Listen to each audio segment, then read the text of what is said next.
আসসালামু আলাইকুম ভাইয়া, আমার নাম হচ্ছে মোহাম্মদ আবির ইসলাম জয়। আবির ইসলাম জয়, বয়স কত আনুমানিক? আমার বয়স হচ্ছে 21।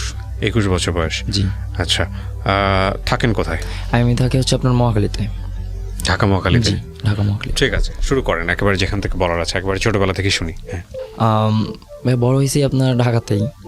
বাবা মা আপনার সবাই এখানেই আছে, তো এখানে বড় হয়েছি। তো বাবা মার ভিতরে আপনার ছিল, মানে বাবা কি করতো আপনার? আমার বাবা হচ্ছে কিছু করতো না, মানে আগেই করতো, এখন অসুস্থ।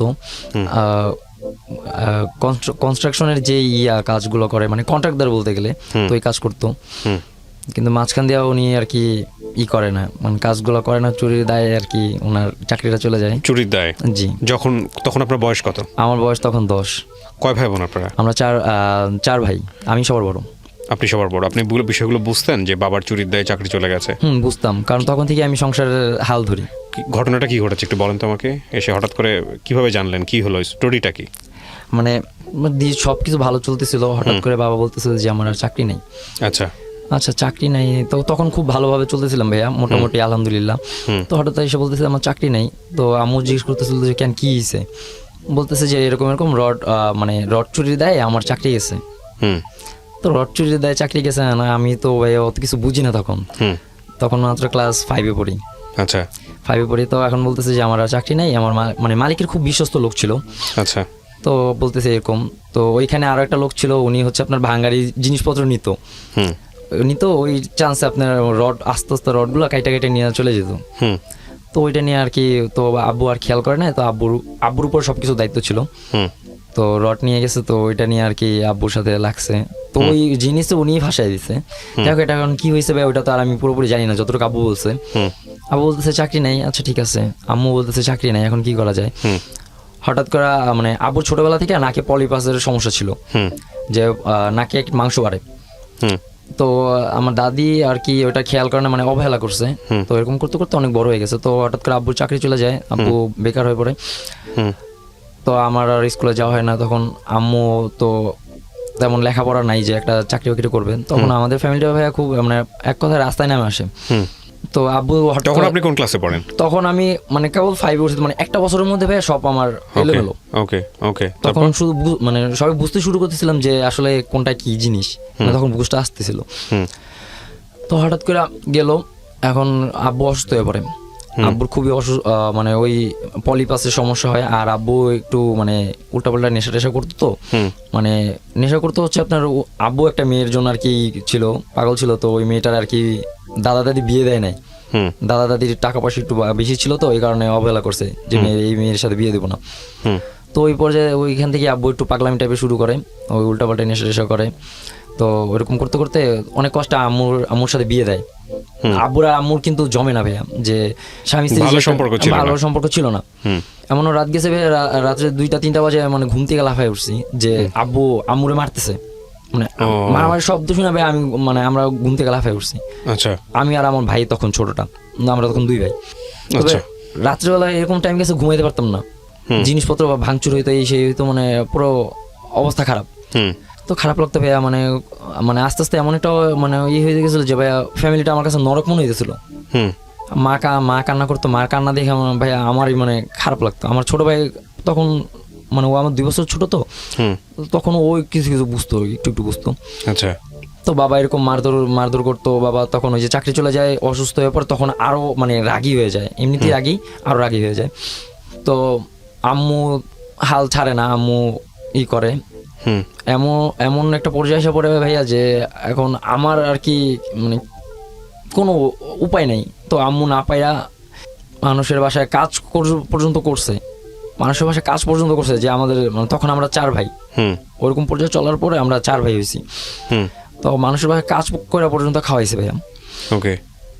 মাথা গোজার একটু ঠাই ছিল একটা, মানে মহাখালী এরিয়াতে আমার একটা বাড়ি আছে। আপনার বাবা কি চাকরি চলে যাওয়ার পর আর কোনো চাকরি পায় নাই? না, অসুস্থ হয়ে পড়ে, পুরো একদম একেবারে অসুস্থ হয়ে পড়ে। যেমন আপনার নাকের মাংস এই পর্যন্ত চলে আসে। আমাদের যা টাকা পয়সা মানে যা সম্পত্তি ছিল, আম্মুর যত কিছু ছিল, মানে নানি বাড়ি থেকে পাইছিল, তো ওগুলো সব আইনা মানে বাবারও মানে চিকিৎসা এলাকায়। যদি ধরেন আজকে ধরেন 50,000 টাকা আনছে একটা জায়গা বিক্রি করে, কালকে আপনার অপারেশন এরকম একটা ফিক্স করছে। তো বাবা কি করতো, টাকা পয়সা নিয়ে মনে করেন যে জমা দেওয়ার কথা বললা মানে হসপিটালে, তো ওইটা মনে করেন ই করে ফেলতো, মানে খরচ করে ফেলতো বা যাইতো না, জমা দিলে যেত না। এরকম 2-3 বার হয়েছে। মানে এমনও দিন গেছে যে আত্মীয় স্বজনের কাছ থেকে টাকা পয়সা উঠে নিয়ে বাবার অপারেশন করতে চাইতেছি। আচ্ছা, এই বাবা পাগলামি টাগলামি করার কারণে আপনার মনে করেন যে দাদা দাদিও দেখতে পারতো না। ও দাদা দাদিও দেখতে পারতো না, তখন দাদা দাদিও সাপোর্ট করতো না। ভাই এমন দিন গেছে 2-3 দিন না খাই রয়েছি শুধু পানির উপরে, মানে আপনার এই ছোট ভাই বোনদের নিয়ে? ছোট ভাই বোনদের নিয়ে। আমার মা এক মুঠো ভাত, তো ওইটা যদি 2 গ্লাস পানি দিত, পানি দেওয়া মনে করেন ভাতগুলো আমার দিত, আমগুলো দিত, পানিটা আমার মা খাইতো। এরকম দিন গেছে। বাবার উপরে খুব রাগ, তখন থেকেই বাবার সাথে কথা বলা বন্ধ। একসাথে কি ভাইয়া মারতো, প্রচুর মারতো, গায়ে হাত তুলতো, প্রচুর গায়ে হাত তুলতো। তারপর মা হাল ছাড়ে নাই, কারণ মা হচ্ছে যে আমাদের মুখের দিকে তাকায় অনেক কষ্ট সহ্য করছে। দাদা দাদি পর্যন্ত অত্যাচার করতো। ওকে। তারপর চাচা ছিল, চাচিও অত্যাচার করতো, মানে খারাপ খারাপ কথা বলতো, উল্টা কথা বলতো। তারপরে মা যেত না, মা বলতো যে এইগুলো রেখে আমি কই যাবো। আমার ছোট ভাইটা যখন লাস্ট একদম আপনার ওইটা কয় মাস, 3 মাস না 4 মাস হবে, তো ওই বাচ্চা রেখা ভাইয়া আমার মা কাজে গেছে। আচ্ছা। তো ওই ভাইগুলো আমি পাইলে বসে বড় করি। তো ভাইয়া আমার আর লেখাপড়া হয় না, লেখাপড়া বাদ দিয়ে দেওয়ার পরে ওই যে ওইখান থেকে শুরু হয়। পাই না থাকা অবস্থায় লেখাপড়া বাদ দেন? আমি 5-এ থাকা অবস্থায় লেখাপড়া বাদ দিয়ে দেন। আচ্ছা, বাদ দিয়ে কি করলেন? বাদ দিয়ে আমি বলি, বাদ দিয়ে আমার ছোট চাচা, আমার বাবারা 2 ভাই 2 বোন। তো আবু হচ্ছে ভাইদের ভিতর বড়, আর ওনার উপরে একজন বড় বোন আছে। আচ্ছা।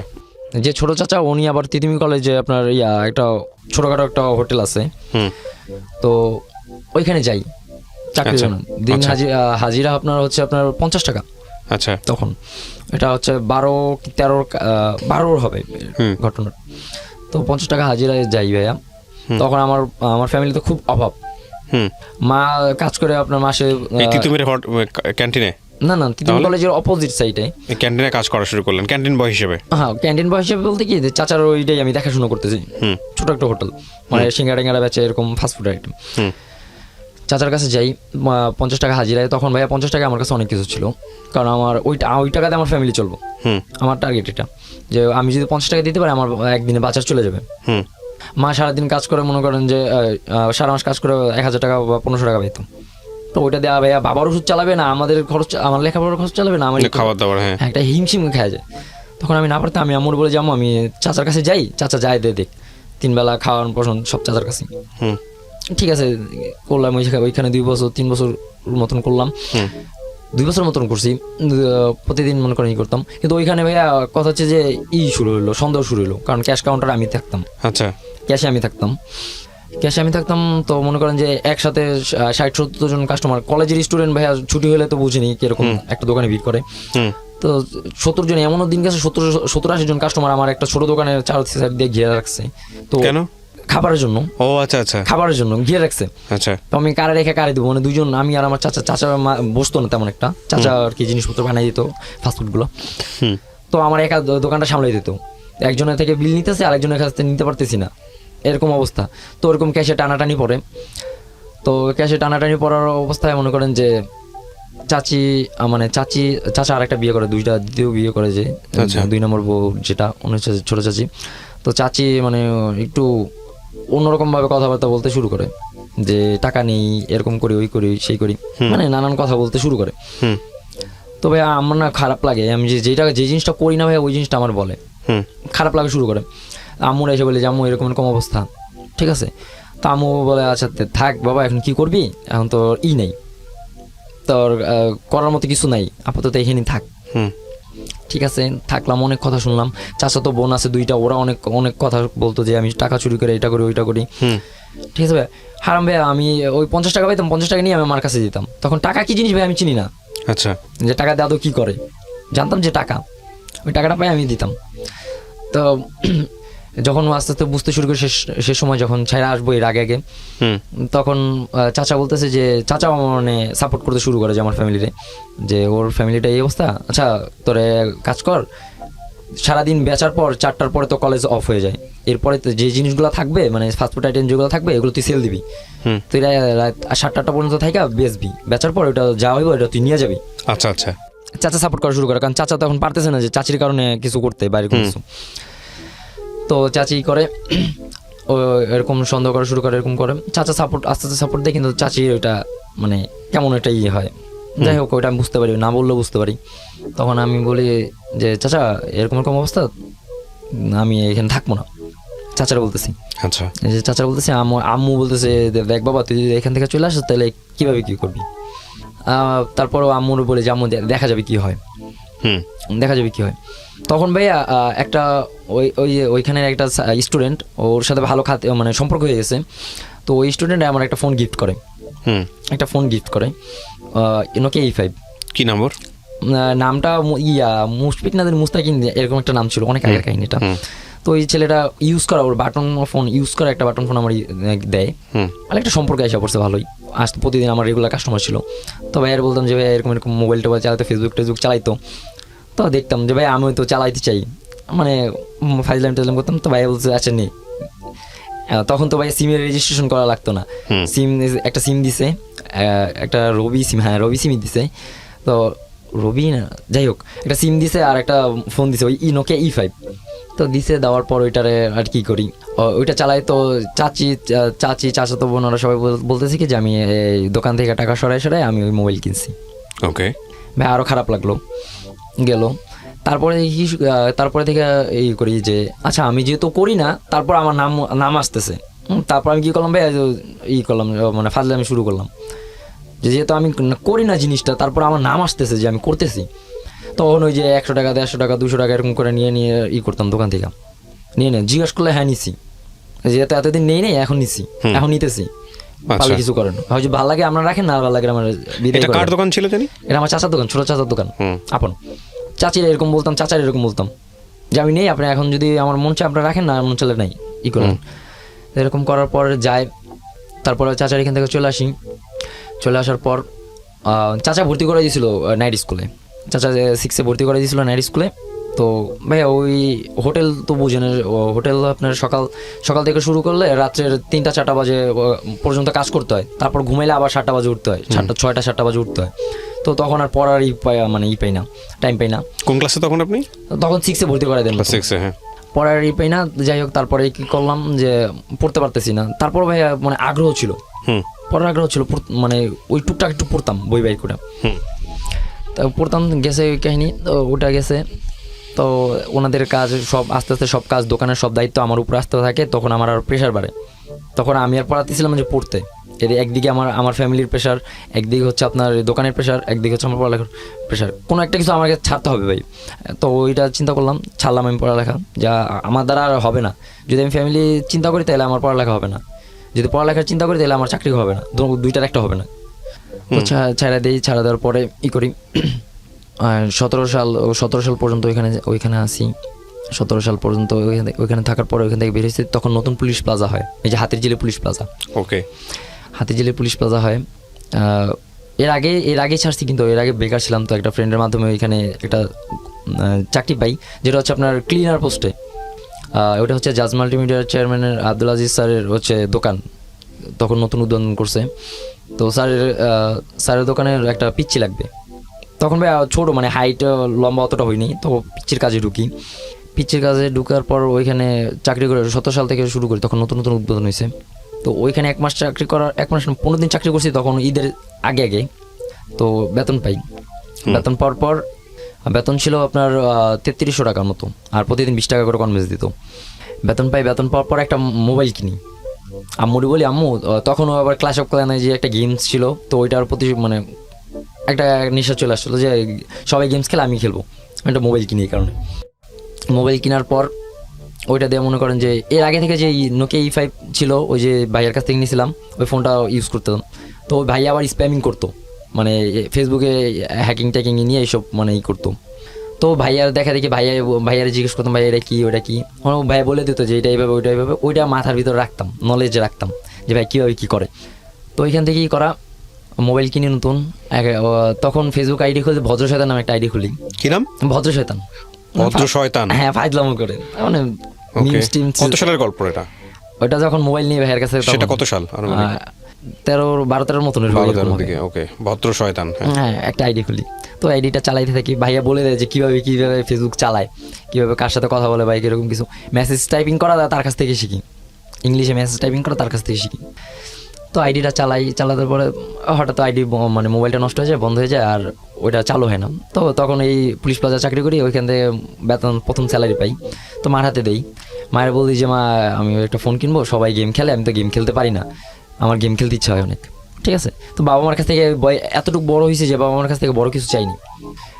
একটা জিনিস লাগলে চায় বাবা মার কাছে, আমি ওটা চাই না, কারণ আমি জানি যে আমার বাবা মা আমার দিতে পারবে না। যদি পারি তো ওইটা আমার নিজেরই করে নিতে হবে, তো আমি আর চাই না। তো তখন মার কাছে চুপি চুপি বলতে যে মা আমার একটা ফোন লাগবে, আমরা গেম খেলবো, সবাই গেম খেলে, আমি পারি না গেম খেলতে, আমার ইচ্ছা হয়।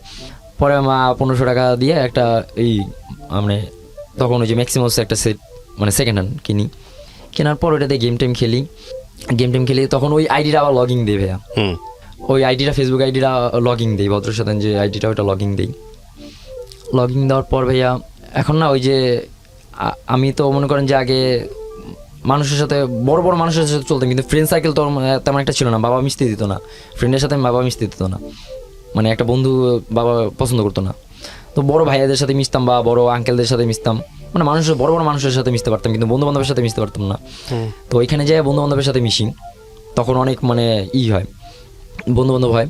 তো বন্ধু বান্ধবগুলো দেখতেছে ওরা ফেসবুক চালাইতেছে, তো ওদের দেখা দেখি তা আর আমার তো আইডি আছে, আমিও লগইন দিই, পাসওয়ার্ড ফেসবুকের পাসওয়ার্ড মনে আছে, তো লগইন দিয়ে করতেছে। এখন না ভাইয়া মানে আমাদের যেরকম বন্ধু ছিল, আমাদের উপর লেভেল সিনিয়রও ছিল, 1 বেস 2 বেস সিনিয়র ছিল মার্কেট লাইনে।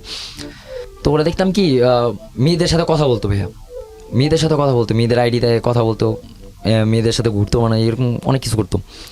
আর মেয়েদের সাথে কথা বলে ফেসবুকে, এটা তো আমি আগে জানতাম না। আমি তো শুধু জানতাম যে ফেসবুকে ভিডিও দেখা যায় বা ওই যে ফানি কার্টুন আছে ওগুলো দেখা যায়, তখনই জানতাম এটা।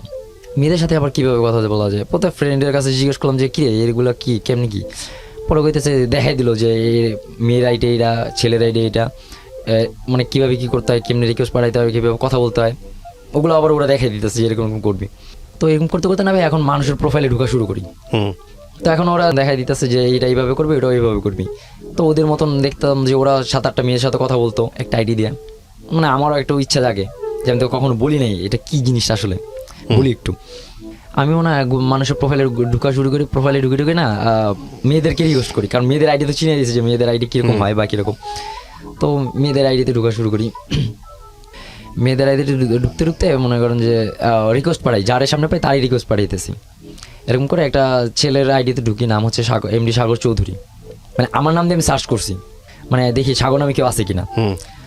দেখতে গেছি যে সাগর চৌধুরী নামে একটা আইডি আছে, সাগর চৌধুরী নামে একটা আইডি, ওর প্রোফাইলে ঢুকলাম, দেখলাম ওর মানে কভার পিকে আর আছে আপনার প্রোফাইল পিকে একটা মেয়ে কমেন্ট করছে, ওই মেয়েটাকে রিকোয়েস্ট পাঠাই। নাম কি ছিল মেয়েটার নাম ছিল না তখন, আইডিটার নাম ছিল নুসরাত হোসেন। জি, রিকোয়েস্ট পাঠান? হ্যাঁ, রিকোয়েস্ট পাঠাই। তো রিকোয়েস্ট পাঠানোর পর মেসেজ দেই, হাই হেলথ পাঠাই, কোনো রিপ্লাই নেই। তারপরে অনেক দিন পর তখন কুরবানি চলে আসে সামনে, কুরবানি চলে আসে, তো এর আগে তখন আমি ওই একই দোকানে আছি, স্টিল কাজ করতেছি।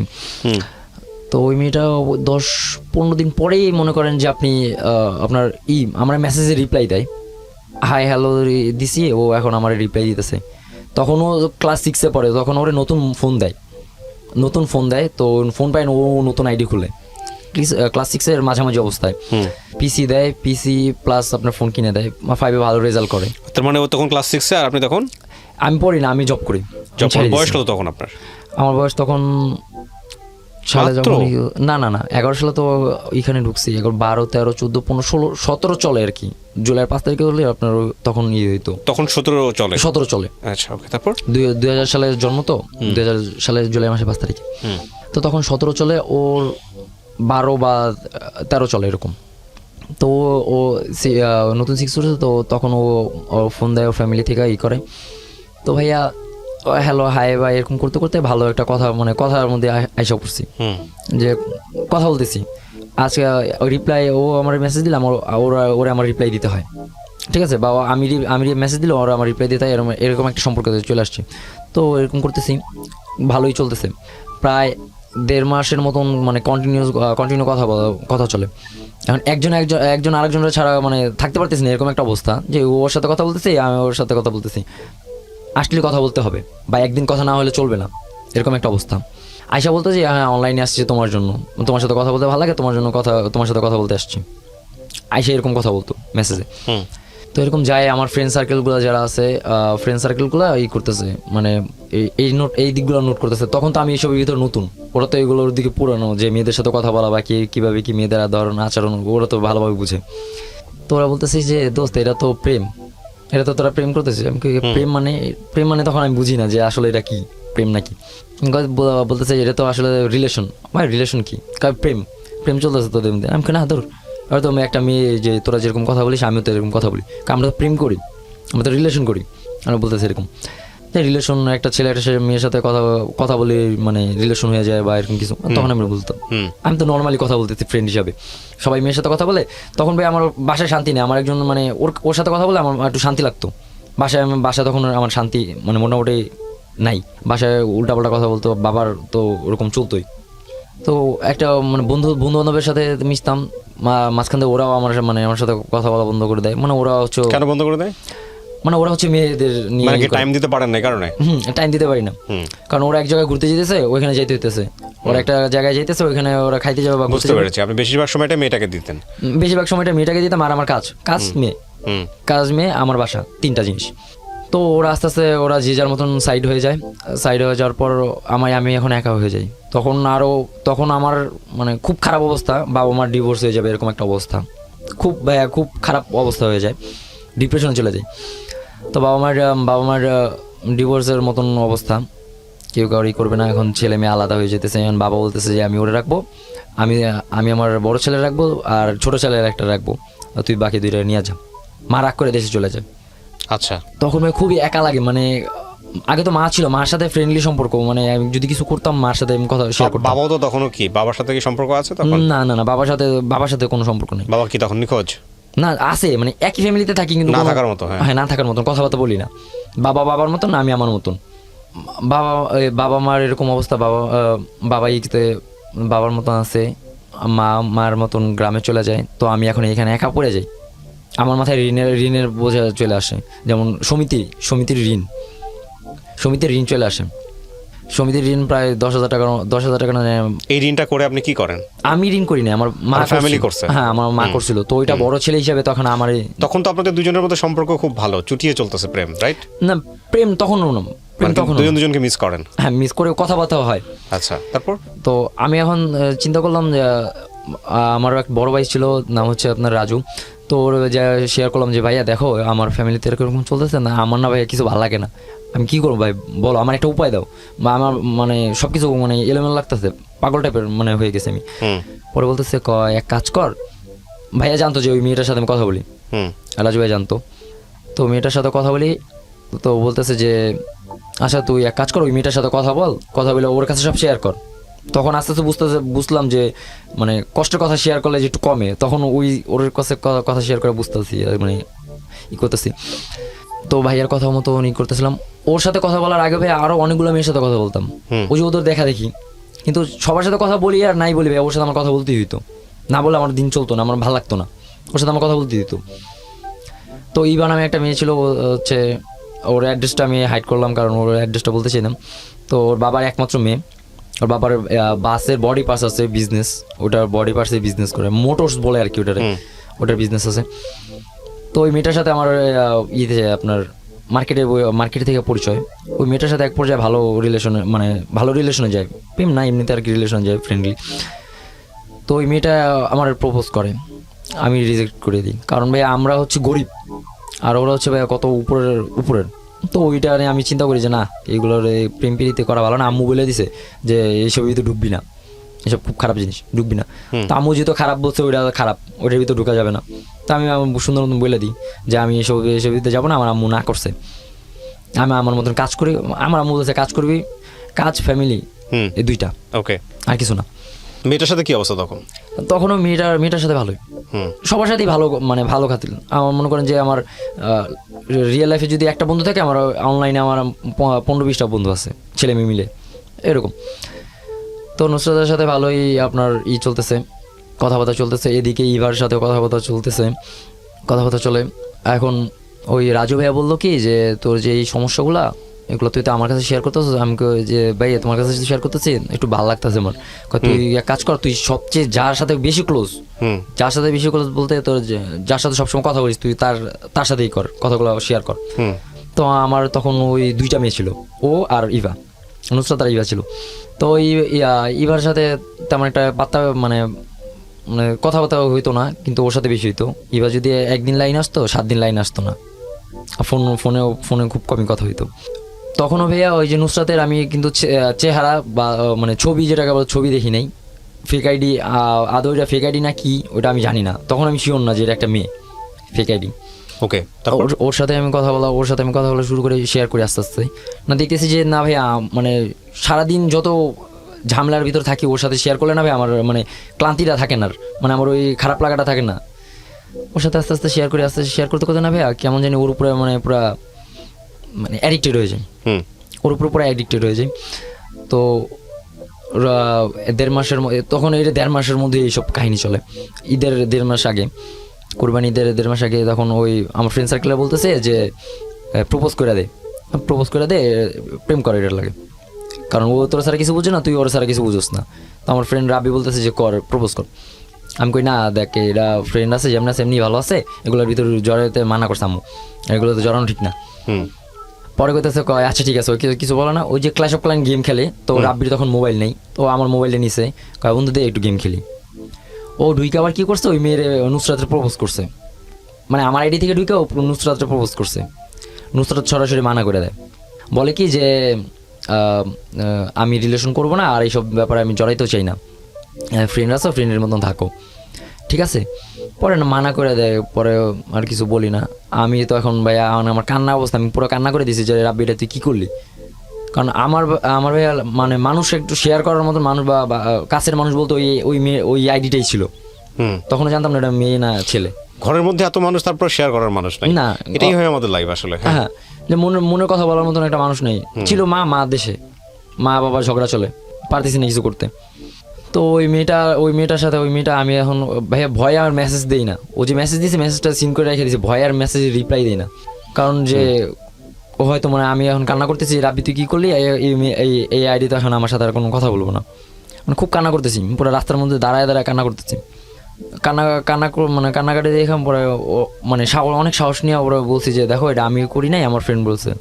এখন আমি এই কথা বলছি, পরে বলতেছে যে ওইটা তুমিই করছো, তোমার ফ্রেন্ড করে না তুমি করছো। আমি পরে এক পর্যায়ে ওর সাথে আর বেশি মার্কেটিং করি না, পরে বলছি যে আচ্ছা ঠিক আছে আমি করছি, আমার ভুল হয়েছে, আমার মাফ করে দাও। পরে আচ্ছা ব্যাপার না, ও বইলাই করে দিছে, মানে ও হচ্ছে আপনার সহজ সরল টাইপের ছিল, বলছে আচ্ছা ঠিক আছে ব্যাপার না, নর্মালি ভাবে নিছে। ও অনেক ভালো পরিবেশে বড় হয়েছে, কারণ ওরকম জ্ঞান আছে ওর। নুসরাত, হ্যাঁ নুসরাত। তারপর ও আমার বলতেছে যে তুমি করো না, মানে তুমি কখনো আমার ছেড়ে যাও না, যেমনি আছে এমনিতে থাকো, রিলেশনে যেতে পারবো না। ঠিক আছে, বেশ ভালো কথা। পরে না ভাই আস্তে আস্তে আরও হয়ে গেছি, মানে ওর উপরে আরও মানে অ্যাডিক্টেড হয়ে যেতে, যতদিন যেতেছে ওর উপরে আমি হয়ে যেতেছি। হঠাৎ করে ওর ছবি পাওয়ার পরে ভাই আমি আরও মানে ওর প্রতি আরও দুর্বল হয়ে যাই। আপনি ততদিনে জানতে পারছেন যে ও মেয়ে? হ্যাঁ ও মেয়ে। তারপর না ওর এবার আমি নিজেই সাহস করলাম, দেখতেছি যে না মানে এবার আমার মনে বলতেছে যে এটা আর কি হবে, রিলেশনের পর্যায়ে যাবে। তো আমি বলছি যে সাহস করে বলতেছি যে আমি তোমার ভালোবাসি, তোমার সাথে করতে চাই, রিলেশন করতে চাই, মানে সোজা বাংলা কথা। তখন বলছি যে আমি বিয়ে করতে চাই, তোমার বয়স হলে আমি তোমার বিয়ে করবো। ও বলতেছে যে দেখো এই রিলেশনের কথা যদি তুমি আমার 2-3 দিন আগে বলতা, তাহলে আমি মানে ভাইবা দেখতে পারতাম। আমি বলি কেন কি যে, পরে বলতেছে যে আমি তো একটা ছেলেরে মানে করে ফেলছি, অ্যাকসেপ্ট করছি 2-3 দিন আগে। ওই যে সাগর চৌধুরী, যার আইডি থেকে আমি করছিলাম, ওরে খুঁজে করছিলাম, পাইছিলাম আর কি। তো সাগর চৌধুরী ওই ছেলের ছবি দেয় ভাই, মানে আমি পুরা মানে ভাষা হারায় ফেলাই, কোনো কথা বলার কোনোই নেই। দুইবারই আমি রিজেক্ট। তারপরে ও বলছে যে আচ্ছা আমার যাই হোক, আমার ছেড়ো না, তুমি যেমনি আছে আমার সাথে এমনিতেই থাকো, তুমি আমার পাশ থেকে সরো না, কারণ তোমার আমার ভালো লাগে, তুমি আমার বেস্ট ফ্রেন্ড। সরি নেই যেহেতু এরকম 18-19 যায়, 19-এর আগে জুলাইয়ের 3 তারিখে ফার্স্ট মিট করি ওর সাথে। এতদিন ওই ছেলেটা হচ্ছে ফ্রড, ওর কাছ থেকে টাকা খাইছে, তারপর হচ্ছে আপনার ওর মানে আপত্তিকর ছবি অনেকগুলো নিছে, ঠিক আছে ভাইয়া, আপত্তিকর ছবি নিছে, প্রায় 45,000 টাকার মতো খাইছে, 45,000 টাকার মতো খাইছে। আমি বারবার বলতাম ভাই, আমি সবসময় বলতাম যে যা করবা ভাইবা চিন্তা করো, ছেলে কিন্তু ভালো না। ওই যে আমার চাচাতো বোন আছে, ওই চাচাতো বোনের কীভাবে জানি আইডিয়া ও পাইছে, ওই ছেলেটা সাগর নামে ছেলেটা, ওই ছেলেটা পাইছে, পাওয়ার পরে ওই ওর সাথে ওরকম করতো, মানে ফ্রড করতো। তো এটা আমি বলতাম মানে নুসরাত বলতো যে মানে ও বিশ্বাস করতে চাইতো না। পরে আমার চাচাতো বোন রে দিয়ে মনে করেন যে প্রুফ করাই যে আসলে এটা ও এরকম ফ্রড করছে। তো ওদের রিলেশন ভাঙা যায়। ছেলে থাকতো আপনার ইয়াতে নোয়াখালীর দিকে, লক্ষ্মীপুর ওইটা বলেন, লক্ষ্মীপুর না জানি ওই দিকেই থাকে। আর ও থাকতো এখানে, ফেসবুকে রিলেশন করতো, মাঝে মাঝে 2-1 বার দেখা করতো। তো গেল, এখন তো ভাইয়া ও আমার বলে না যে ও সিঙ্গেল। হঠাৎ করে একদিন বলতেছি কি, তখন যখন আর বলি যে তুমি করো, দেখাশোনা করো, যা করার করো, বুঝে শুনে করো। তো ও আমার বলতো কি যে আমি নাকি ওদের সাথে ও গুটি লাগাই। ওই ছেলেটা বলতো যে ওই জয়নামের ছেলেটা আমাদের রিলেশনে গুটি লাগায়, ঠিক আছে, ও আমাদের রিলেশনটা পছন্দ করতেছে না, তুমি ওর সাথে কথা বলো না। তারপর যে মিম আমার বলে যে আমি নাকি গুটি বাজ, আমি নাকি ওদের সাথে গুটি লাগাই। তো আমি কথা বলা বন্ধ করে দিই। খুব খারাপ লাগে ভাই, একটা সেকেন্ড মনে হয় আমার কাছে 1-1.5 ঘন্টার মতন লাগতো, মানে ওর সাথে কথা হয় না, খুব খারাপ লাগতো। ও প্রায় 7-8 দিন যায়, যাওয়ার পর হঠাৎ করে আমার ওর আব্বুর আইডি থেকে আমার নক দেয়। ওর আব্বুর আইডি থেকে নক দেয়, আমি নুসরাত, আমি চিনছো? আমি তো মানে হঠাৎ চমকে উঠে যে আরে কি, ও আমার নক দিয়েছে, আচ্ছা কথা বলি। পরে করতেছে ওই ছেলেটা আমার আপত্তিকর ছবি নিয়ে আমার করতেছে, ব্ল্যাকমেল করতেছে। এখন তো ভাই আমার মাথায় আকাশ ভেঙে পড়ছে, আমি কি করবো ভাই, আমি নিজেও বুঝতেছি না। অনেক মানে কান্নাকাটি করছি, ছেলের নাম্বার জোগাড় করে ছেলেরা হাতে পায়ে ধরছি, কান্নাকাটিও করছি, তারপরই করে নেয়। তারপর ওর এক বেস্ট ফ্রেন্ডে দিয়ে ও কোনো একভাবে ওর আর কি মেমোরি কার্ডটা যে ফোনে ছিল ওই ফোনটাই করাই, মানে মেমোরি কার্ড থেকে ওটা ডিলিট করাই ওর ফ্রেন্ড থেকে। ওর ফ্রেন্ড এখন সৌদি, মারুফ এখন সৌদি থাকে। তো ওর ওই দেশ গ্রামের মানে প্রভাবশালী আর কি। ওর পাশের বাড়িতেই ছেলেটা থাকতো। তো ওই ইয়াতে ভাইয়ের সাথে আমার ভালো খাতির ছিল, ভাইয়ের আমি সব কিছু খুলে বলছি, ভাই এই করতেন। তো গেছে, তো তখন আমি ওরা এটা হেল্প করি, এখন আমি ওর কাছে আরও ভালো হয়ে যাই, মানে ওর মনের ভিতরে আরও জায়গা করে নিই। তখন না এখন সবাই মিলে আড্ডা দিতেছি ফেসবুকে, এখন কন্টিনিউ কথা চলে। এর মাঝখান দিয়ে ওর বেস্ট ফ্রেন্ডের বাসায় যায় ও, মানে তোহানাম। তো বেস্ট ফ্রেন্ডের বাসায় যাওয়ার পর ও হঠাৎ করে কল দেয়। ভাই 2-3 বছরে ভাই এখন কল নেই, মানে 1-1.5 বছর যে গেছে, যে যখন থেকে পরিচয় 1-1.5 বছরের মধ্যে মনে করেন যে ওর ভয়েসটা আমি শুনি, ছবি দেখছি কিন্তু ভয়েস শুনিনি। হঠাৎ করে আমার কল দিয়ে বলতেছে যে আমি নুসরাত, তুমি আমার চিনো, আমি তোমার কল দিছি, এটা তোমার নাম্বার কিনা চেক করার জন্য। ও আমার নাম্বার আগেই নিয়ে রাখছিল।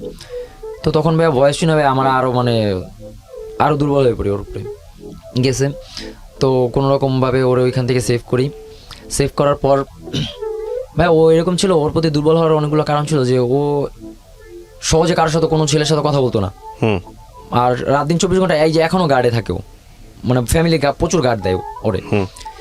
তো ওই ছেলের সাথে এই আপত্তিকর জিনিসপত্রগুলো ওর স্যারদের কাছে দেয়, ওর ফ্রেন্ডের কাছে দেয় ওই ছেলেটা, ওর এই এমনকি ওর ফ্যামিলির কাছেও দেয়।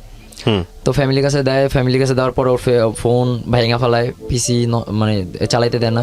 তখন অনেক দিন কথা হয় না, প্রায় 1-1.5 মাসের মতন কথা হয় না। তারপর আবার ওর সাথে কথা বলা শুরু হয়, আড্ডা দেওয়া শুরু হয়, মানে ও এখন নর্মাল লাইফে ফিরে আসছে। তখন ওই ছেলের ব্ল্যাকমেলের কারণেই পুরো ডিপ্রেশন হচ্ছিল। তো ওইখান থেকে বের করার পর এখন এক পর্যায়ে ও সিঙ্গেল, আমিও সিঙ্গেল, মানে ও চাইতেছে ও বলতে পারতেছে না যে আমার সাথে রিলেশন করবে, কারণ এর আগে 2বার আমার রিজেক্ট করছে। তো আমার কয়েকটা ফ্রেন্ড ছিল অনলাইনে, তো গ্রুপিং করতাম, মেসেঞ্জার গ্রুপে আড্ডা দিতাম। তো ওর এখানে অ্যাড করার পর কয়েকটা ছেলে আমার ফ্রেন্ডগুলো সবাই জানতো যে মেয়েরা আমি পছন্দ করতাম। তো ছেলেগুলো বলতেছে যে দেখ, ও যেহেতু সিঙ্গেল, ও এখন কারোর সাথে রিলেশন করে না, তুই ওরে প্রপোজ কর আবার। এইবার ভাই আমি মানে সত্যি এবার আর মানে আমার সাহস কুলায় নাই যে না, আমি আর করবো না। এমনিতে আমি অনেক প্যারা থাকি, আমি ফ্যামিলির প্যারা, এই প্যারা সেই প্যারা অনেক প্যারা থাকি, এগুলোর ভিতরে জড়াইতে চাই না। কী করলো ও ওইগুলো দেখতেছে, মানে মেসেঞ্জার গ্রুপে ও আছে। তো আকিব নামের ফ্রেন্ডরা ও কী করছে, ওরে ইনবক্সে যা বলছে যে দেখো, জয় তো তোমার অনেক লাভ করে, এতদিন ধরে তোমার সাথে আছে, তুমি চাইলে ওর সাথে রিলেশনে যেতে পারো, ছেলেরা কিন্তু খারাপ না, ভালোই। তো বলে ভাইয়া আমি ওরা পছন্দ করি, আমি ওর বলতে চাই না, কারণ এর আগে আমি ওর 2বার রিজেক্ট করছি। তারপর হচ্ছে যে ও বেস্ট ফ্রেন্ড আছে, বেস্ট ফ্রেন্ড থাক, আমি চাই না। আর আমি যদি ওরা প্রপোজ করি, আমার রিজেক্ট করে দিতে পারে। তো কোনো একভাবে ও আকিব আমাদের রিলেশনটা করায় দেয়। তো রিলেশন করানোর আগে ওর ক্লাসমেট একটা ছেলে ছিল নাম বাঁধন, ওই বাঁধনের নামে ও আমার বলছে ভাইয়া যে মানে ওর কাছে যেরকম মানে প্রায়োরিটিটা আমি ছিলাম ভাইয়া, আমি ওর প্রায়োরিটি ছিলাম, তো ও কী করতো ও আমার জায়গাটা ওই ছেলেরই দিতে শুরু করলো। তখন ভাই আমার পাগলামি শুরু হয়, মানে তখন আমার পাগলামি শুরু হয়। তো তখন সিগারেট খাওয়া শুরু করি, পাগলামি শুরু হয় আমার ওইখান থেকে, যে আমার জায়গাটা ওরে দিতেছে। ভাই আমার আত্মীয় স্বজনের অভাব নাই, আমার এত মানুষ থাকতাম ভাই, আমারও মানে কাছের কেউ নাই, কাছের বলতে একটা মেয়ে কাছের, যার কাছে গেলে আমার পেইন আমি রিলিভ করতে পারি, যা ওর কাছে আমি সব কিছু শেয়ার করতে পারি। বাবা আমার বুঝার মতন একটা মানুষই। তো ও এখন থেকে ও আমার কাছ থেকে দূরে সরতেছে, হাত কাটি এটা করি, মানে একদম পুরো সাইকো অবস্থা হয়ে যায়। এখন এটা আকিব পরে বলে যে দেখো বোন, এরকম অবস্থা, ও তো তোমার জন্য এরকম করতেছে, তুমি কি বলো। পরে এক পর্যায়ে মনে হয় না চাইতেও ও আমার সাথে রিলেশনে জড়ানোর পরে ভাই এরকম চলে 1.5 বছর রিলেশন চলে ভাই। প্রত্যেক সপ্তাহে একবার করে ব্রেকআপ হইতো, প্রত্যেক সপ্তাহে। আচ্ছা আচ্ছা। প্রত্যেক সপ্তাহে এমন আছে প্রত্যেক ঘন্টায় ব্রেকআপ হইতো। তো মানে ঝামেলা লাগতো। তো ও কি করতো, ওরে যদি বলতাম যে ওর ছেলে ফ্রেন্ডগুলো আমি আর কি সহ্য করতে পারতাম না, কারণ ওরা হচ্ছে একটু অ্যাডাল্ট টাইপের বেশি, অ্যাডাল্ট কথাবার্তা বলতো। তো আমার কথা হচ্ছে যে তো অন্য কেউ তোমার সাথে অ্যাডাল্ট কথাবার্তা বলবে কি কারণে, আমি যা বলার আমি বলবো। মানে তখন এরকম একটা অধিকার এসে পড়ছিল যে যা বলার আমি বলবো, তোমার যদি কিছু শেয়ার করতে হয় তুমি আমার কাছে শেয়ার করো, তোমার যদি কিছু লাগে তুমি আমারও বলো, কিন্তু অন্য কেউ যেন তোমার সাথে খারাপ কোনো করতে না পারে। আমি অনেক ওর গালাগালি করছি ভাই, কিন্তু আমি করি, কিন্তু কারো ভাই আমি করতে দিই না, বা ওর দিকে ওরে করতে দিই না। কেউ যদি ওরা গালাগালি করতো আমার মেজাজ খারাপ হয়ে যেত। তো গেছে এরকম চলতেছে। ওরে যদি না করতাম যে দেখো এই ছেলেটার সাথে কথা হইলো না, আগে কিন্তু ভাই ভালো ছিল, আস্তে আস্তে ও চেঞ্জ হতে থাকে। যদি বলতাম যে দেখো এই ছেলেটার সাথে কথা হইলো না, আমি সবার সাথে কথা বলতে মানা করতাম না, কারণ জানতাম যে ফ্রেন্ড দরকার, আমার যেরকম ফ্রেন্ড দরকার ওরও ফ্রেন্ড দরকার। সবার সাথে কথা বলতে মানা করতাম না, ভালো যেগুলো আছে যেগুলো ভালোই করতো ওগুলোর সাথে কথা বলতে দিতাম। ও কী করতো, ওগুলোর সাথে বেশি কথা বলতো। যেমন এই বাঁধন ছেলেটার সাথে খুব ক্লোজ হয়ে গেছিলো, যেটা আমার জেলাস ফিল, মানে আমি সহ্য করতে পারতেছিলাম না যে ও আমার জায়গাটা নিতেছে। ওই মেয়েটা শুধু আমার, নুসরাত শুধু আমার, আর কারণ না। ফ্রেন্ড ঠিক আছে, ফ্রেন্ড হিসেবে তুমি হাজার জনের সাথে কথা বলো, কিন্তু ও আমার জায়গাটা নিচে ছিল। এরপরে গেছে আমি ওর সাথে ওই বাঁধন ছেলেটার সাথে কথা বলতে মানা করি। ও বলছে আচ্ছা ঠিক আছে, ও আমার মন রাখার জন্য বলছে আচ্ছা ঠিক আছে আমি কথা বলবো না। ও ফেসবুক থেকে কথা বলে না, ও ফেসবুক আইডির পাসওয়ার্ড আমার কাছে না, ঠিক আছে চলে, কথা বলতে বলে না। হঠাৎ করে একদিন ওই যে ইভা নামের মেয়েটা ঘুরতে ঘুরতে ওই ইনস্টা আইডি ওর মানে নুসরাতের ইনস্টা আইডি পায়। পাওয়ার পর বলতেছে কি যে কিরে ও তো ইনস্টা চালায়, মানে আমরা আবার ইনস্টা তো গ্রুপিং করতাম। আমি বারবার নুসরাতকে জিজ্ঞেস করছি যে তোমার কি ইনস্টাগ্রাম আইডি আছে, ও বলছে না নাই, বারবারই মিথ্যা কথা বলছে যে নাই। আচ্ছা ঠিক আছে নাই, যে তো হঠাৎ করে ওর পিক দেওয়া ও আমার দিতেছে, দেওয়ার পরে ইভা আমার বলতেছে যে এটা তো মানে ওর আইডি। আমি ওরে জিজ্ঞেস করি যে আচ্ছা এটা কি তোমার ইয়া, হ্যাঁ এটা আমারই। ও স্বীকার করে, ও আবার কিছু লুকাইতো না, স্বীকার করতো, যদিও পিছনে বসে করতো, কিন্তু জিজ্ঞেস করলে সত্য কথা স্বীকার করতো, বলতে হ্যাঁ এটা আমার আইডি। আমি কই এতদিন তুমি মিথ্যা কথা বলছো কেন, কয় আমি আসলে ঢুকি না, আমি পিক এডিট করতে ঢুকি, এমনিতে চালাই না। পরে ওর কাছে ইনস্টা পাসওয়ার্ড চেয়ে ও দেয় না, ইনস্টার পাসওয়ার্ড চেয়ে দেয় না। ইনস্টা ছিল আপনার ফেসবুক দিয়ে লগ ইন করা ছিল, মানে অ্যাকাউন্টটা খোলা ছিল ফেসবুক দিয়ে। তো ভাই আমি তো ওই যে 11 সাল থেকে তো ভাই স্প্যামিং এ যে টুকিটাকি এগুলোর ভিতরে জড়িত, মানে এগুলো নিয়ে ঘাটাঘাটি করি। তো আমি ইনস্টাগ্রামে ফেসবুক দিয়ে লগইন দিলাম, লগইন দেওয়ার পর ভাই বিশেষ করে না যে 7-8 মাস ধরে মনে করেন আমার সাথে কথা বলার মানে বলছে যে ওই ছেলের সাথে কথা বলবে না, তারপরে মনে করেন যে 7-8 মাস কন্টিনিউ ওর সাথে কথা হয়েছে ওই ছেলের সাথে। ইভেন যেদিন নেই আইডির পাসওয়ার্ড ওই দিনও ওর সাথে দেখে কথা বলো। এই যে আস্তে আস্তে মানে ভাঙল শুরু হয়। এর আগে কিন্তু খুব ভালোই ছিল সম্পর্ক ওই মেয়েটার সাথে, মানে একজনের ছাড়া বাঁচতাম না। তো ওর জিজ্ঞেস করে এগুলো কেন করছো সেই অনেক গালাগালি করি, যা মনে করেন যে মানে ভদ্র ফ্যামিলির যে মেয়ে তো মানে ওরা অনেক বাজে ভাষায় গালাগালি করি, গালাগালিটা যেটা ও নিতে পারে না। তো আমার এই করে বলে যে গালাগালি পছন্দ না, গালাগালি করো না গালাগালি। তারপর আমি বেশি করে গালাগালি করতাম, ওইটা পছন্দ না গালাগালিটা। ওই ছেলের বলি যে ভাই ওই ছেলে অনেক কষ্ট করে ওই ছেলের সরাই, যাই হোক ওইটা গেছে। তারপরে এখন থেকে শুরু হয় ভাই একটার পর একটা মিথ্যা লুকানো। যদি বলি যে বেশিরভাগ লাগতো এই ছেলে বিষয় নিয়ে। ওর কথা হচ্ছে ওর সাথে যদি কেউ এসে 18+ কথাবার্তা বলতো, ও বলতো যে ও আমার বলতো ওর ভালো লাগে না 18+ কথাবার্তা। আর ও বলতো কি ওই ছেলেদের বলতো না যে এইসব কথাবার্তা আমার বললো না, মানে ও প্রশ্রয় দিত, চুপচাপ থাকতো। এরকম করতে করতে গেছে, এগুলো নিয়ে প্রত্যেকদিন ঝগড়া হইতো, ঝগড়াই তো আবার মিলতো, ঝগড়াই তো মিলতাম। এরকম করতে করতে এখন ওর ওর মেয়ে বান্ধবীগুলো মানে ওর পরামর্শ দিতে শুরু করে যে এই ছেলেটা তো তোর লাইফ কন্ট্রোল করতেছে, তুই এই ছেলেটার কাছ থেকে সরে যা। এক পর্যায়ে অনেকবার এই ফাইনাল ডিসিশন নেয় যে সরে যাবে, আমিও ডিসিশন নিয়ে থাক ওর মতন ছেড়ে দিয়ে ওর লাইফটা শুধু নষ্ট করে লাভ কি।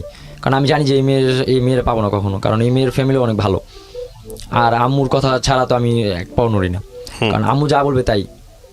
আম্মু বলছে যে এই মেয়ে আমি ঘরে আনবো না বাবা, এই মেয়ে অনেক ফ্যামিলি লেভেল অনেক ভালো। তো এক পর্যায়ে ছেড়ে দিয়ে এখন ওই মেয়েটা আমার জন্য পাগলামি শুরু করে, মেয়েটা পাগলামি দেখে আমি আবার ওর কাছে ফেরত যাই। তারপরে ওর সাথে যায়, মানে কথাবার্তা শেষ, ওইখানে ওই পাগলামি করে ওর কাছে ফিরে আসি। এখন ও বলতেছে যে আমি আর কিছু করবো না, আমি সব ঠিক আছে। কিন্তু ভাই মানে প্রত্যেকটা পার্টে যাদের সাথে কথা বলতে না করে ওদের সাথে কথা বলে, যেটা করতে মানা করে ওইটা করে বেশি করে, মানে এক কথায় মানে ও এখন নিজেই অনেক বুঝদার হয়ে গেছে। তো ওইটা আমার সহ্য হয় না, ওর সহ্য হয় না, এক পর্যায়ে রিলেশনটা একদম টক্সিক হয়ে যায়, মানে বিষাক্ত হয়ে যায়, মানে কেউ কারোর ছায়াটা পর্যন্তই করতে পারে না। তো গ্রামে যাই ঈদের, ও তখন ঈদ চলে, ঈদের আগে না গ্রামে পরেই যাই। ওর বার্থডে হচ্ছে আপনার বার্থডে আসে, তখন আমার চাকরি নেই, তো চাকরি নেই। এখন ওর ফার্স্ট বার্থডে, ওর সাথে রিলেশন যাওয়ার সময় ফার্স্ট বার্থডে।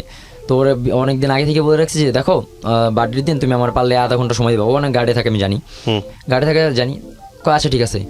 তো তখন আমার চাকরি নেই ভাইয়া, আমাদের পাশের বাসার কি করবো, টাকা তো নাই, কিছু তো একটা কিনে দিতে হবে। পাশের বাসার আন্টিদের ওই যে মালামাল শিফট করতেছে, তো তাদের সাথে হেল্প করি। ওইখান থেকে মনে করেন যে আপনার 1800 টাকা না 1900 টাকা দেয়। আর খুশি হয়ে, মানে আন্টির বলছি যে আন্টি আমার কাজ তো নাই, আমার গার্লফ্রেন্ডের এরকম অবস্থায়, আন্টি খুশি হয়ে দেয়। তো বাসা শিফট করার পরে দেওয়ার পর ওটাতে গিফট কিনে, এর আগে আমি যে পুলিশ প্লাজা চাকরি করছি ওইখানে মানে ফ্রেন্ড সার্কেল চিনা পরিচিত আছে, তো ওদের কাছে বলছি যে ভাই আমার কিছু গিফট টিফট লাগবে, মানে ওদের কাছে বলে রাখছি রিং টিং নোস্পিন এগুলো কিনে রাখছি, বলে রাখছি দিবে। ওই দিন যাওয়ার পর একটা ছেলের সাথে কথা বলতে না করি, শরীফুল, কারণ ওর চরিত্র খুবই খারাপ, ওর নামে অনেক রেকর্ড আছে, ওই ছেলের সাথে কথা বলতে না করি গেছে। ওই ছেলের সাথে ও বলে আমার টাইম দিতে পারবে না, ওর বাসায় অনেক প্রবলেম থাকে। তো এক পর্যায়ে ওই ছেলের ওর আইডির পাসওয়ার্ড দেয়, মানে আইডির পাসওয়ার্ড ও যারা তার আইডির পাসওয়ার্ড দিয়ে দিত, এই জিনিসটা খুব খারাপ লাগতো। তারপরে এই ছেলের আইডি পাসওয়ার্ড দেয়, আমি ওরে মানা করছি যে ছেলের সাথে কথা বলতে না, যাই হোক গেল। তো ভাই ওই আন্টির বাসার মাল সামানা শিফট করার কিছু টাকা পাই, টাকা আমার হাতে টাকা নেই, তখন চাকরি নেই, পুরো বেকার। ফার্স্ট বার্থডে তোর তো কিছু করতে হবে, কোনোভাবে ম্যানেজ করার পর অনেক কিছু মানে হেল্প করে। তো ওই ছেলেটার সাথে কথা বলতে না করি ভাই, আমি যদি বলতাম যে আজকে একটু দেখা করো বা এরকম কথা বলতো যে আমি পারবো না, আমি গার্ডে থাকি। ও তারপর কথা বলে, ওই ছেলের সাথে কথা বলা বাদ দেয় নাই, না মানা করার পরে গেলো, এরকম চললো, মিথ্যা কথা বললো, আমার সময় না দিয়ে ওই ছেলের সময় দিত, আস্তে আস্তে মানে চেঞ্জ হইতে থাকে ও। তারপরে এই কিছুদিন আগে যে গ্রামে যে মেম্বার চেয়ারম্যানের ভোট হইলো, যে ওর গ্রামে যায়, তো ওর গ্রামে যাওয়ার আগে বারবার বলে দিছি যে একটু সাবধানে সাবধানে চলাফেরা করো। ও কি করছে, ওর গ্রামে গেছে, মানে সম্পর্কে লাগে হচ্ছে আপনার ভাতিজা লাগে। তো ওর ভাতিজা মনে করেন যে ওর সাথে উল্টাপাল্টা একটা কাজ করে ওর সাথে। আপনি জানেন কিভাবে? ও আমার বলে নাই, মানে ওরা আমি জিজ্ঞেস করছি, মানে একটা মানুষের সাথে 3-4 বছর ধরে কথা বলতেছি ভাইয়া, ও গ্রাম থেকে আসার পর হঠাৎ ও চেঞ্জ। আমি ওরা বারবার জিজ্ঞেস করছি কিছু বলে না। পরে যখন ওর আত্মীয় স্বজনদের দিয়ে খবর নেওয়া হয়েছে যে কি হয়েছে আসলে ব্যাপারটা, বলছে যে এরকম অবস্থা হয়েছে, ওর বাবা ওদের মানে রাইখা দেয় ঢাকা চলে আসছে ওর বাবার কাজে। তো তখন ওই দিন রাত্রেবেলা ওর সাথে এটা ঘটে, এটা নিয়ে ও খুব আপসেট। তো এটা ঘটছে, তো এটা আমার বলে নাই, আমি এতবার করে জিজ্ঞেস করতেছি, আমার বলে নাই। আমি ওরা সবসময় বলছি যে তোমার যদি কোনো প্রবলেম হয় বা তুমি কোনো কিছু লুকাবা না আমার কাছে, সরাসরি বলবা, যেমন আমি তোমার কাছে কিছু লুকাই না, তুমি আমার কাছে কিছু লুকাবা না, সরাসরি বলবা। ও বলে নাই। তারপর ওই দিন ওর গায়ে আমি হাত তুলি, থাপ্পড় দেয় একটা, যে আমার কাছে কেন লুকাইলা। ও ঢাকায় আনার পর থাপ্পড় দিই, তো ফার্স্ট ওই দিন থাপ্পড় দেওয়ার পর গেল। এরপর থেকে শুরু হইতে থাকলো ওর বান্ধবীদের ওর এক একটা বান্ধবী মনে করেন 3-4টা ছেলের সাথে রিলেশন করতো, মানে একটা রাখে, একটার সাথে রেখে আর একটার সাথে কথা করতো। তো এরকম করতে করতে এখন ওর বান্ধবীগুলোর বুদ্ধি দিত, মানে মেসেঞ্জারে চ্যাট করতো, ওরা তো জানতো না যে ওর আইডি পাসওয়ার্ড আমার কাছে। তো বলতো যে দোস্ত এই জয় তো অনেক প্যারা দেয়, একটা দে, ভালো লাগে না, বাদ দিয়া ফ্ল্যাট কর ছেলেদের সাথে ফ্ল্যাট কর, ও তো সবসময় প্যারা দেয়। তো এখন ওর বেস্ট ফ্রেন্ড, ওগুলা কাছের ফ্রেন্ড, তো খুব মানে ছোট থেকে বড় হয়েছে, তো ওগুলোর কথা শুনে এখন ও এরকম শুরু করছে। একটা আইডি যদি ফেক আইডি ধরি যে এটা তোমার আইডি, হ্যাঁ ওর আইডি, ও আর একটা খুলে, তো এরকম করতে করতে এখন মনে করেন যে হঠাৎ করে ও আবার গ্রামে যায়, গ্রামে যাওয়ার পরে গ্রাম থেকে আসার পরে কোনো যোগাযোগ নাই, হঠাৎ করে বলতেছে যে আমি ব্রেকআপ করতে চাই, যা হয়েছে এতদিন তোমার সাথে আমি মানে মিথ্যাই করছি, তোমার পাগলামির কারণে তোমার আমি সহ্য করছি, এখন আর তোমার করতে পারবো না, মানে তোমার আর সহ্য হয় না, আমার তোমার এক মুহূর্ত সহ্য করা সম্ভব না। মানে হঠাৎ ভাইয়া কোনো কথা নেই, বার্তা নেই, কোনো ঝামেলা ছাড়াই ও দেশে গেল, দেশ থেকে আইসে আমার সাথে এরকম ব্যবহার। এটা ভাইয়া সহ্য করতে না পেরে ওরা অনেক বুঝাইছি, মানে ওরা হাতে পায়ে পর্যন্ত ধরছে, কান্নাকাটি পর্যন্ত করছি যে দেখো এটা তো আমি তোমার অনেক স্বপ্ন দেখছি, ও আমার সব কিছু জানে ভাইয়া, আমার ফ্যামিলি সম্পর্কে সব কিছু জানে, ওরা নিয়ে একটু করে স্বপ্ন দেখা শুরু করছি যে আসলে ই করবো, একদম সাফ নিয়ে তো মেয়েটার সাথে ছিলাম। ও এই কথা বলতেছে, তখন আমি এটা নিতে পারি না, তখন আমার ফ্যামিলিতে এই যে কিছুদিন আগের কথা, তো তখন আমার মানে ফ্যামিলি আমার এখন ঠিক, আমার এখন কোনো ঝামেলা নাই, ঝামেলা বলতে ওই একটাই, এই মেয়েটাই ঝামেলা। তো এখন কি করব, আমার মানে ভাই আমার মানে কিছু বুঝতেছি না যে মানে কি করা যায়, না পাইরা মানে কষ্ট সহ্য না করতে পেরে ভাই আমি সিদ্ধান্ত নিই যে আমি মানে সুইসাইড করব। তো আমার রুম হচ্ছে দোতলায়, আমার টিনসের বাসা, তো নিচে আমার আব্বু থাকে, উপরে আমি থাকি, তো আমার রুমে সচরাচর কেউ যায় না। আচ্ছা। তো তখন আমি রাত্রেবেলা 8টা সাড়ে 8টার দিকে উঠি, আমার রুমে উঠি, রুমে যাই, রুমে যাওয়ার পরে সিলিং ফ্যান বলতে ছোটো ফ্যান আর কি, ছোটো ফ্যানের ভিতরে আপনার জালি নেট আছে না, নেট ব্যাগ, ওগুলো মনে করেন 3-4টা একসাথে পেঁচে, তো এর মধ্যে হঠাৎ করে আমার ছোটো ভাই মানে চলে আসে, আইসা মানে আমার গেটের সিটকারি ভাইয়া টিনের সিটকারি, তো ওটা লাগে না, তো আমার ভাইয়া টান দেয়, আমার ছোটো ভাই টান দেওয়ার পর খুলে যায়, তো আমার ছোটো ভাইয়া দেখে তো বলতেছে যে ভাই আপনি এগুলো কী করেন, আইসা মানে জড়া ধরছে, ভাই কী করতেছেন, মানে আমার ছোটো ভাই কতক্ষণ বুঝালো যে ভাই দেখেন আপনার লিঙ্গ পরামর্শ, আমার অনেক কিছু বুঝায়। তো হঠাৎ করে আমার জ্ঞান ফিরে, মানে আসলে আমি কী করতেছিলাম, আমি মানে কালে কী করতেছিলাম। পরে আমি একটু ঠান্ডা হই, ওরে আমি মানা করে হাতে পায়ে ধরি যে আম্মুর কাছে বলিস না, তারপরও বলছে যে ভাই দেখ ভাই বলিস না আম্মুর কাছে, আম্মু অনেক মন খারাপ করবো, কানাকাটি করবো। তো আম্মুর কাছে বলে, তো আম্মু আর কিছু বুঝতে দেয় না, ও আম্মুর সাথে কথা বলে, তো আম্মু আমার আর কি গাড়ে রাখে, এখন থেকে গাড়ে রাখা শুরু করে, গাড় দেয় প্রচুর। চাকরি নেই না, উঠতে বসতে এখন কথা শুনতে হয়, চাকরি নেস না, ওই মেয়ের পাল্লায় পড়ছোস, রাত্রে বাসায় বেশি দেরি করে, ওই মেয়ের পাল্লায় পড়ছোস, ওই মেয়ের কারণে এই করস ওই করস, মানে সব কিছু ওই মেয়েটারে জড়ায়। মানে আমার ফ্যামিলি মনে করতেছে যা হইতেছে আমার সাথে সবাই মেয়ের জন্য হইতেছে, মেয়ের কারণে প্রবলেম হইতেছে। কিন্তু আমি তো এখন এই করোনার মধ্যে আমি কোনো জায়গায় চাকরিও পাই না, চাকরির জন্য অনেক জায়গায় দৌড়াদৌড়ি করছি, আর মনে করে কি যে আমি ওই মেয়ের টাইম দিয়ে দেখে আমি চাকরির দিকে মন বসে না। কিন্তু আগে এক সময় এটা হইতো, যখন সেলসে চাকরি করতাম, ওই পুলিশ প্লাজায় সেলসে চাকরি করতাম, তখন ভাই মনে করেন যে সেকেন্ডে ফোন আমার হাতে থাকতো, মানে সেকেন্ডে হাতে এই ফোন বাই করে আমি ওর মেসেজ চেক করতাম যে ও আমার আবার লাইনে না পায় আবার চলে যায় কি, বা ওরা আসার কোনো টাইম ঠিক থাকতো না। তো মালিক অনেক বকাবকি করতো, তারপরে চাকরি ছেড়ে দিতাম। মানে ও একটা সময় ও আমার নেশা ছিল, যখন আমি এইসব ভুল থেকে বুঝাও উঠি, তারপরে আমার বাবা মা এগুলো শুরু করে, তখন আমার ফুল সাপোর্ট করছে। কিন্তু এখন আমি এই ভুলগুলো আমি আস্তে আস্তে মানে ভুলগুলো শুধরাইতেছি, নিজে ঠিক হইতেছি, কিন্তু এখন আমার ফ্যামিলি আমার ভুল বুঝে।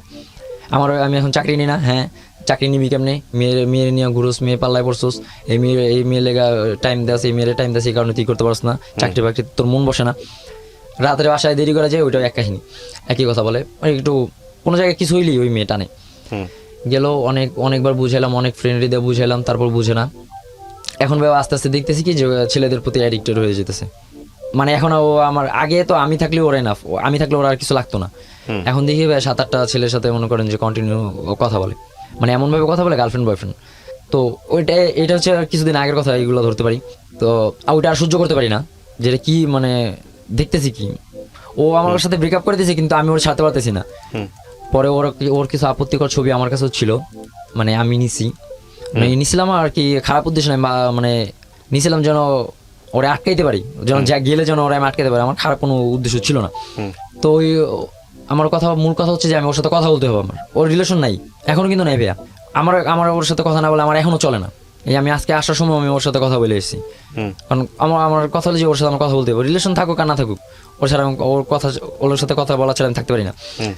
ওই ছবিগুলো দিয়ে ব্ল্যাকমেল করে যে তুই আমার সাথে কথা বলবি কি না বল, নাইলে আমি তোর বাবা মার কাছে এগুলো দিয়ে দেবো। তো ওই যে ছেলেদের সাথে 8-10টা ছেলেদের সাথে করতো, আমি বলছি যে এগুলোর সাথে বন্ধ করবি, নাইলে আমি কিন্তু আমি তোর ফ্যামিলির কাছে সব দিয়ে দেবো। ওর ফ্যামিলি ভাইয়া এই ফেসবুক সম্বন্ধে কিছু বুঝে না, ওর ভাইরা আমি বলছি যে ভাইয়া দেখেন আপনার বোন তো এরকম করতেছে, ওরা রাগচাপ দিয়েন না, ওরা সুন্দরভাবে একটু বুঝান, একটা বন্ধু হিসেবে বুঝান যে এগুলো যেন না করে। ওর ভাইয়া উল্টা কি বললো যে আমার বখাটে বানাই দিল, মানে আমি বলে নাকি থ্রেট দিছি তার ফ্যামিলিরে। তারপর ওর ফ্যামিলির আর কিছু বলি নাই, ওর ফ্যামিলি যখন এগুলো সব প্রমাণ সহ ওর ভাইরে আমি দিছি, তারপর ওর ভাই বিলিভ করে না, ও আমার উল্টা বকেটে বলছে। তো আমি এই বিষয় নিয়ে আগাই নিয়ে তখন আমি ব্ল্যাকমেল করি যে আমার কথা হচ্ছে যে রিলেশন নাই, ঠিক আছে আমার কোনো প্রবলেম নেই, কিন্তু আমার সাথে কথা বলতে হইব, যে ভাই আগের অভ্যাস কথা বলতে হবে। তো ব্ল্যাকমেল করে ওর সাথে কথা বলি, তোমার ঢাকা আসা লাগবে না বাবা, তুমি দেশে থাকো, তোমার যা কিছু লাগে তোমার আমি দেশে দিতেছি, তোমার ফোনও দেওয়া হবে না, তোমার সিমও দেওয়া হবে না, কিছুই দেওয়া হবে না। অনেক কান্নাকাটি করে পর সিম টিম নেই, মানে অনেক কষ্টে মানে প্রুভ করতে হয়েছে যে আমি এগুলো করবো না। তো এসে সব কিছু গেছে ভাইয়া।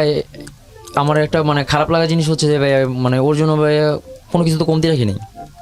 ওর ছোটো ছোটো ভালো লাগে, যেমন ওর মানে সূর্যমুখী ফুল ভালো লাগে, যেমন আমাদের ফরিদপুরে, আমার বাড়ি হচ্ছে বরিশালে, ফরিদপুরে সূর্যমুখী চাষ করে ভাইয়া, আমাদের গ্রামেও চাষ করে। তো ওগুলো দেখে আমি মামার সাথে মনে করেন যে ঝগড়া করে আমি একটা জায়গা নিয়েছি, জায়গা নিয়ে ওইখানে আমি চাষ করছি, যে ওর ভালো লাগে দেখা।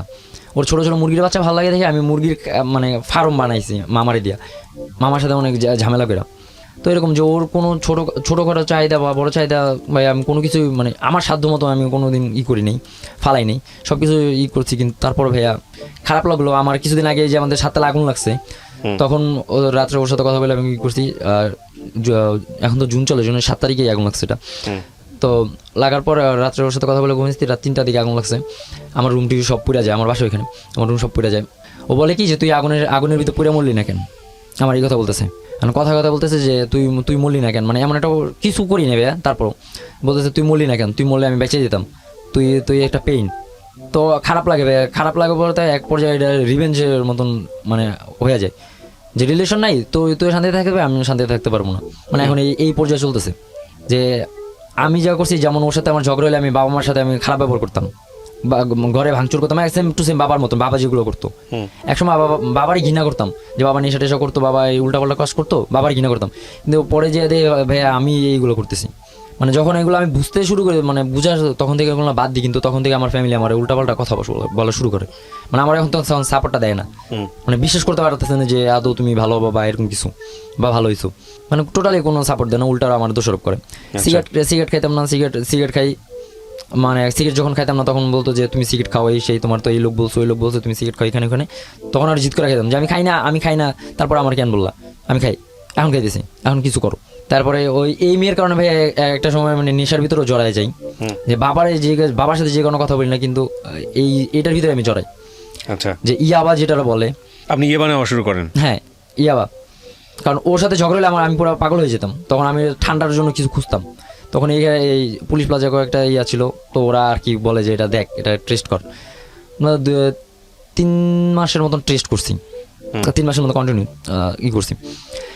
পরে যেন একটা পর্যায়ে যে দেখতেছি যে না, এগুলো হবে আসলে কিছু না, এগুলো খানিকের জন্য এই মদ বলেন বলেন যে নেশা ভাইয়া, ওই খালি খুঁজতাম যে কীভাবে ভালো থাকা যায়, মানে এগুলো ভোলা যায়। আমার মনে হয় একজনের কাছে যায় ভালো মানুষ খুব কমই পড়ছে আমার লাইফে, একজনের কাছে যাই সাজেশন নিতাম যে ভাইয়া আমি এই প্রবলেম থেকে বাইরে চাই, কী করতে পারি। ও বলতো যে যাও মদ খাও, মদ খেলে এগুলো ভুলে যাবা, মানে এরকম সাজেশন দিত। তা আমি ওগুলো করতাম। এক পর্যায়ে এখন ফ্যামিলিতে টাকা পয়সা দেওয়া বন্ধ হয়ে যাবে সব কিছু, মানে এখন বর্তমানে পুরো আমার লাইফটা এলোমেলো, মানে কোনো কিছুর নাই। আচ্ছা, সব এলোমেলো। আপনি মেয়েটার সঙ্গে সম্পর্ক এখনো আছে নাকি সম্পর্ক বাদ দিয়ে দিয়েছেন? না, সম্পর্ক বাদ, কিন্তু কথা বলা বাদ দিতে পারতেছি না। এখনো ব্ল্যাকমেল করে আমি এখনো ওর সাথে কথা বলতেছি। ওকে ব্ল্যাকমেল করেন? জি। ব্ল্যাকমেল করে কথা বলানোর দরকারটা কি? মানে পারতেছি না ভাই থাকতে, মানে ওর সাথে কথা না বলে ভাই আমার ভালো লাগে না।